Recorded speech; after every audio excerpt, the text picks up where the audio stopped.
5 most important question from गाजला जो आपके CBSE and HBSE board exam में डायरेक्ट पूछे जाते हैं, इवन कोई भी स्टेट बोर्ड एग्जाम हो। देखिए, और साथ ही साथ मैं आपको बताऊंगा इजी ट्रिक इनको लर्न करने की, तो वीडियो में बने रहिएगा। स्टार्टिंग से एंड तक आपको क्लियर हो जाएगा कि गाजला को इससे इजी ट्रिक द्वारा याद नहीं। सबसे आसान तरीका आपके सामने होगा भाई।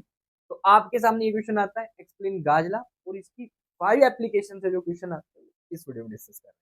पहला question, find electric field intensity.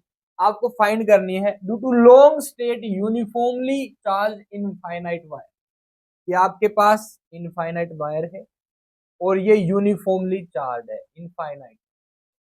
इसके कारण कितनी भी दूरी पे, let's R distance, electric field intensity, ठीक है। डेरिवेशन आ जाता है 3 मार्क्स डायरेक्ट। और भी electric field intensity due to, इनमें से किसी भी कारण, किसी भी सब्जेक्ट या ऑब्जेक्ट के कारण बोल दे, आंसर एंड डेरिवेशन इससे। Due to uniformly charge spherical shell के कारण बोल दे, ड्यू टू होलोस्फीयर के कारण बोल दे, एक ही बात है, या सॉलिड कंडक्टिंग स्फीयर के कारण बोल दे।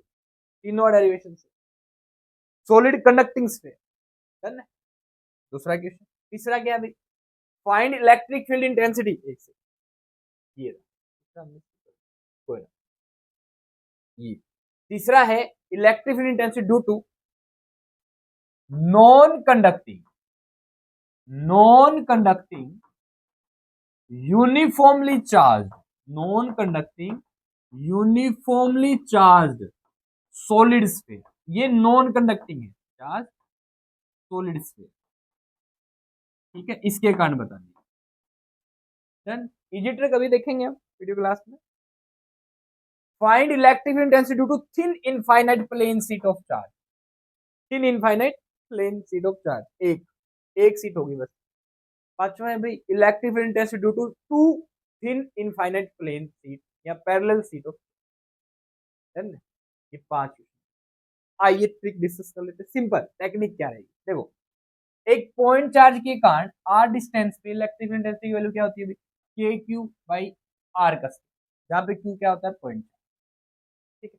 अब इन 4 केसेस में स्फेरिकल सेल हो, होलोस्फेयर हो, सॉलिड कंडक्टिंग स्फेयर हो, even solid non conducting sphere हो, 2 पॉइंट्स, एक सरफेस पे और एक सरफेस के बाहर, सी 3 जगह, 2 जगह पे।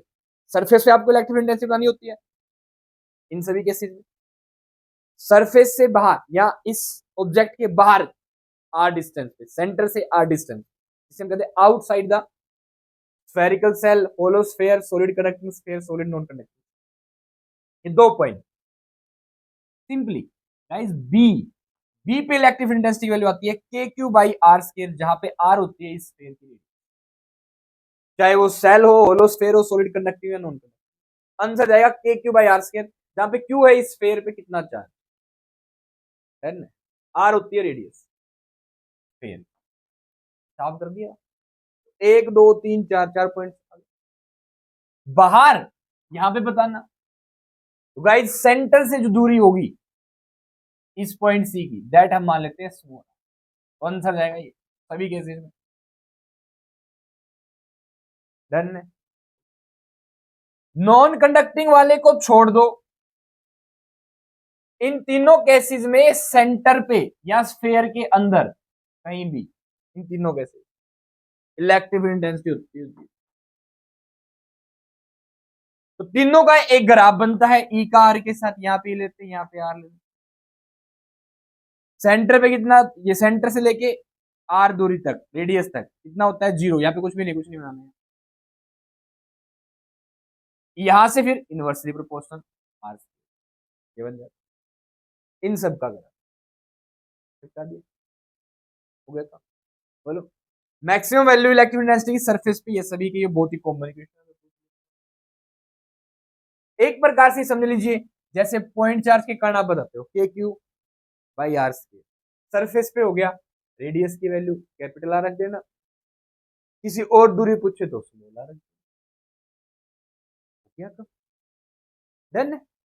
एक केस रह गया इसका कि सॉलिड नॉन कंडक्टिंग स्फीयर के अंदर, सेंटर से लेके इस सरफेस की दूरी तक, यहां तक इलेक्ट्रिक इंटेंसिटी की वैल्यू होती है rho, volume charge density into में स्मॉल आर, सेंटर से आपने थोड़ी कितनी दूरी ले ली, that R by 3 into epsilon, permittivity of spherical medium की जो है, यहाँ पे मीडियम है जो नॉन कंडक्टिंग होलोस्फीयर का ही एक केस है, जिसमें एक ही केस है जब सेंटर से सरफेस से पहले तक इलेक्ट्रिक इंटेंसिटी किसी भी पॉइंट पे बतानी हो तो आंसर जाता है rho into are by 3 epsilon, यहाँ पे एप्सिलॉन है परमिटिविटी ऑफ मीडियम। हो गया ये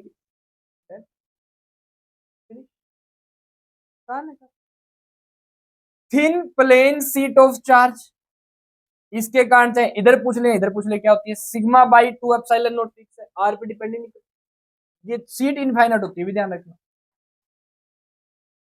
और सिग्मा बाई 2 एप्सिलॉन नॉट, जहां पे सिग्मा सरफेस चार्ज डेंसिटी होती है, चार्ज पर यूनिट एरिया होती है, और इतना चार्ज लिया, इसका एरिया देख लो, चार्ज पर यूनिट एरिया हो गया। तो सिग्मा बाई 2 एप्सिलॉन नॉट याद रख लो, सीधा पूछ लेते हैं आप एक एक नंबर में।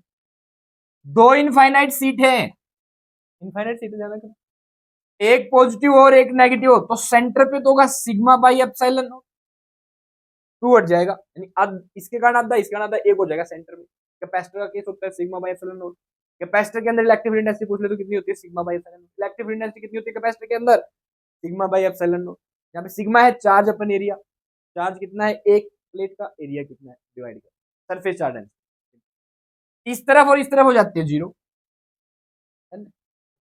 अगर इन दोनों सीट पे हुआ सेम चार्ज प्लस प्लस, तो सेंटर में हो जाएगी जीरो, और यहाँ पे होगी सिग्मा बाई एप्सिलॉन, ये और लो सिग्मा बाई एप्सिलॉन, जब एक पॉजिटिव एक नेगेटिव तो सेंटर पे sigma by epsilon not. Capacitor के केस में ध्यान रखना, capacitor electric field energy store करता है, इस तरफ कैपेसिटर के अंदर जीरो होता है।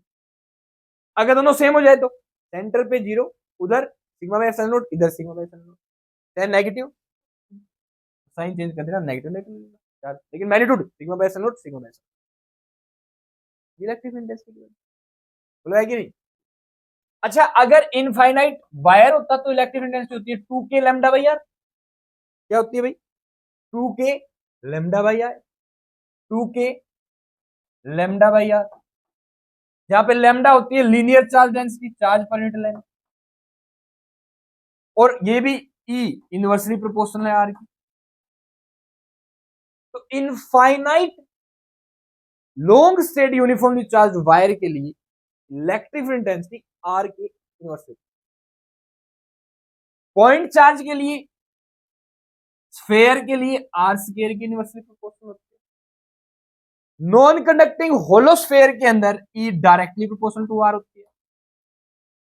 ये डायरेक्ट क्वेश्चन है कि थिन सीट के कारण सिग्मा बाई 2 एप्सिलॉन नॉट होती है, जब थिक सीट बोल दे थिक तो आप सीधा आंसर करना sigma by epsilon. Electric field intensity dipole के कारण एक्सियल और इक्वेटोरियल लाइन पे आर क्यूब की इनवर्सली प्रोपोर्शनल होती है। एक चार्ज के कारण, पॉइंट चार्ज के कारण इलेक्ट्रिक फील्ड इंटेंसिटी यानी इलेक्ट्रिक फील्ड जो होता है वो स्फेरिकल सिमेट्रिक होता है, स्फेरिकल सिमेट्रिक। इनफाइनाइट वायर के कारण सिलेंड्रिकल सिमेट्रिक होता है, सिलेंड्रिकल सिमेट्रिक। ध्यान रखिएगा क्वेश्चन आ जाता है, ठीक है गाइस। इस तरीके से हमने गाजला की जो एप्लीकेशन थी इनको आसानी से सिंपल ट्रिक टेक्निक द्वारा याद कर लिया, लर्न कर लिया। उम्मीद है आप बोर्ड्स एग्जाम में नहीं भूलें, ठीक है। तो गाइज इन सभी की फुल डेरिवेशन की वीडियो का लिंक मैं डिस्क्रिप्शन में छोड़ दूंगा, आप देख सकते हैं क्योंकि आपके बोर्ड एग्जाम में डायरेक्ट आने, ठीक है। ऐसी एक और 5 डेरिवेशन की important video electric field intensity की मैंने डिस्क्रिप्शन में लिंक छोड़ रखा, आप देख सकते हैं। बहुत ही बढ़िया वीडियो, डायरेक्ट क्वेश्चन आते हैं आपके बोर्ड एग्जाम में। गाइज ऐसी जबरदस्त क्वेश्चंस की प्रैक्टिस के लिए आप एबीसी फिजिक्स वर्ल्ड से जुड़ सकते हैं। कोई भी क्वेरी हो आप कमेंट में पूछ सकते हैं। अच्छे से अपने बोर्ड्स एग्जाम की प्रिपरेशन कीजिए। All the best.